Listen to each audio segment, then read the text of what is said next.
કચ્છથી સમાચાર મુન્દ્રા દરિયાઈ વિસ્તારમાં ટ્રોલર બોટ ડૂબી જતા હાથ ધરાયું રેસ્ક્યુ ઓપરેશન વેસ્ટ પોર્ટ નજીક ટ્રોલર બોટ નૂરે શકુર ડૂબતા 5 માછીમારોને રેસ્ક્યુ કરવામાં આવ્યા। રાત્રે 12 વાગે બોટમાં ખામી સર્જાતા 5 માછીમારના જીવ જોખમમાં મુકાયા હતા।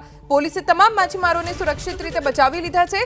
તમામ માછીમારોના બચાવ બાદ ટ્રોલર બોટ નૂરે શકુરની જળ સમાધિ મુન્દ્રા મરીન પોલીસની સતર્કતાને લઈને 5 માછીમારોનો જીવ બચી ગયો।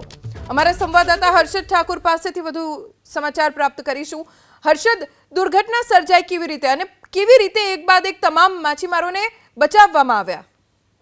પૂનમ, ગઈકાલે મોડી રાત્રે 12 વાગે મુન્દ્રાના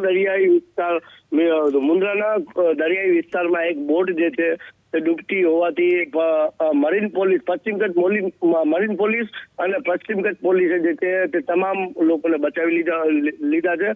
ખાસ વાત કરવામાં આવે રાત્રિના 12 વાગે બોટમાં ખામીના કારણે 5 માછીમારો જે છે તે જીવના જોખમે હતા।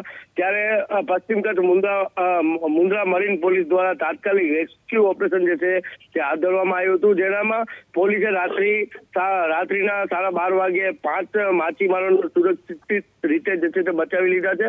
બચાવ પછી ટ્રોલર બોટ અને નૂરે શકુર નામની જે બોટ હતી તેમાં સવાર જે છે 5 જે માછીમારો હતા તેઓને જે છે તે સુરક્ષિત રીતે બચાવી અને સુરક્ષિત જગ્યાએ જે છે તે ખસેડવામાં આવ્યા હતા।